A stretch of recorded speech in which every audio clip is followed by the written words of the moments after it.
বেগম খালেদা জিয়া এমন একজন প্রধানমন্ত্রী ছিলেন, এমন একজন ব্যক্তিত্বের মানুষ ছিলেন যে মানুষটি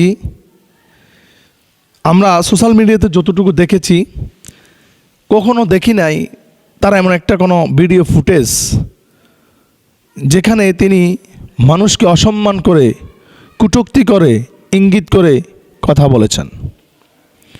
তিনি এমন একজন ব্যক্তিত্বের মানুষ ছিলেন। আর কিভাবে করে তিনি ফেসিবাদের মতো কটূক্তি করে কথা বলবেন, অসম্মান করে কথা বলবেন? কারণ যার স্বামী ছিল বাংলাদেশের আদর্শ মরহুম শহীদ জিয়াউর রহমান, যিনি তার জীবনটাকে দেশের জন্য বিলীন করে দিয়েছেন, কোরবান করে দিয়েছেন।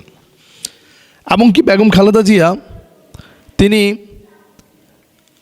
ওলামায়ে কেরামদের সাথে দেশের ভবিষ্যৎ নিয়ে প্ল্যান পরিকল্পনা, জনগণের সুন্দর জীবন ভবিষ্যৎ নিয়ে ওলামায়ে কেরামদের সাথে এক টেবিলে প্ল্যান করেছেন, পরিকল্পনা করেছেন। বেগম খালেদা জিয়া ওলামায়ে কেরামদেরকে অনেক বেশি মহব্বত করতেন। ধার্মিকতার দিক থেকে দেশপ্রেমী হিসাবে ওলামায়ে কেরামদের সাথে বেগম খালেদা জিয়ার ছিল অনেক বেশি সুসম্পর্ক, অনেক বেশি মধুর সম্পর্ক ছিল। এই বেগম খালেদা জিয়া তিনি যখন অসুস্থ ছিলেন, মুমূর্ষ অবস্থা ছিলেন, প্রত্যেকটা ওলামায়ে কেরাম, প্রত্যেকটা মসজিদের ইমাম খতিবরা মন থেকে, অন্তর থেকে দোয়া করেছে, অনায়াসে দোয়া করেছে। আমরাও দোয়া করেছিলাম, আল্লাহ যদি তার হায়াত থাকে সুস্থ করে দেন, কষ্ট দিয়েন না। কারণ কুল্লু নাফসিন যায়িকাতুল মাউত থুম্মা ইলাইনা তুরজাউন, every soul will test that, then you will come back to Allah. এই পৃথিবী থেকে একদিন প্রত্যেকটা প্রাণীকে চলে যেতে হবে, কেউ আগে যাবে, কেউ পরে যাবে। মৃত্যু এটা সুনিশ্চিত, এটা আমরা প্রত্যেকে বিশ্বাস করি, করতে হবে, আমাদের প্রত্যেকের মৃত্যু হবে। কিন্তু কার, কখন, কোথায়, কীভাবে মৃত্যু হবে উই ডোন্ট নো এনিওয়ান, এটা আমরা কেউ জানি না। আমরা এটা কেউ জানি না। বেগম খালেদা জিয়া জন্য সবাই দোয়া করেছে যদি আল্লাহ তার হায়াত না থাকে তাকে ঈমানের সহিত মৃত্যুবরণ করার তৌফিক দেন। আল্লাহ তাআলা তার বান্দির জানাজার নামাজের মধ্যে এত বেশি সম্মাননা দিয়েছেন, যেটা আমরা দেখলাম।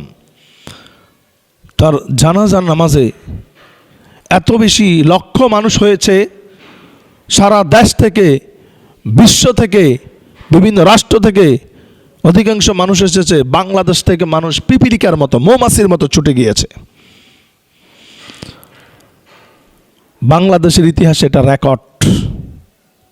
বেগম খালেদা জিয়ার জানাজায় যত লক্ষ মানুষ হয়েছে আর কারো জানাজায় হয় নাই, এবং বিশ্বের মধ্যে এটা রেকর্ড। কোনো নারীর এত লক্ষ মানুষ জানাজার নামাজে হয় নাই, বেগম খালেদা জিয়ার জানাজায় যত লক্ষ মানুষ হয়েছিল। আল্লাহু আকবার। এই জন্য ভালো মানুষের জন্য ভালো মানুষে এগিয়ে আসে, ভালো মানুষের জন্য খারাপ মানুষও এগিয়ে আসে, ভালো মানুষের জন্য আল্লাহর পক্ষ থেকে সাহায্য আসে। আমরা এই জন্য দোয়া করব, আল্লাহ তাআলা যেন বেগম খালেদা জিয়ার কবরটাকে জান্নাতের টুকরা বানিয়ে দেয়, জান্নাতুল ফেরদাউসের মেহমান যেন তাকে বানিয়ে দেয়।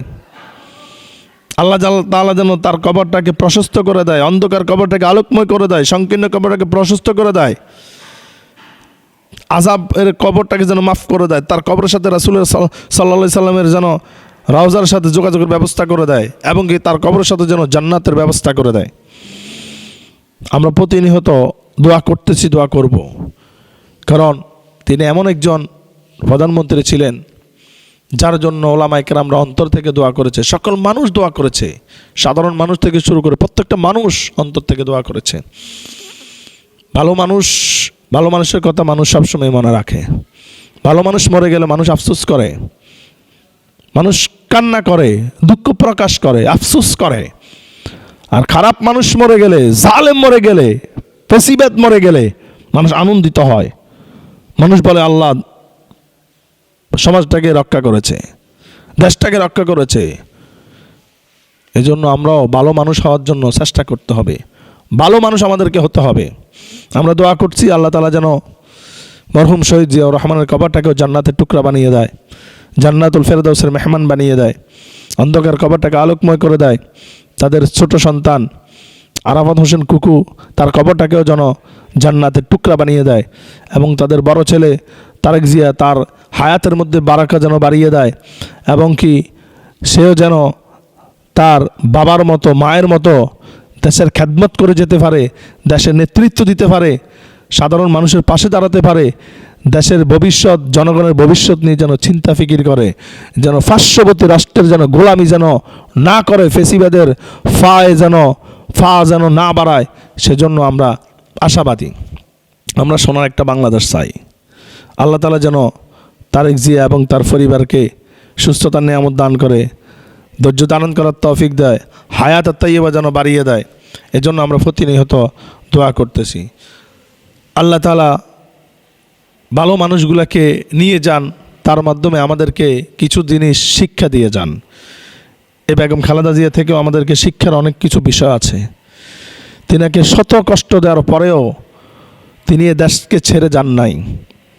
এ দেশ থেকে চাইলে তিনি পালিয়ে যেতে পারতেন, সে অন্য রাষ্ট্রে গিয়ে আরামসে চলতে পারতেন, কিন্তু তিনি জেল হাজতে নির্যাতিত হয়েছেন, মাজলুম হয়েছেন, কষ্ট পেয়েছেন, এরপরও তিনি দেশকে ছেড়ে যান নাই।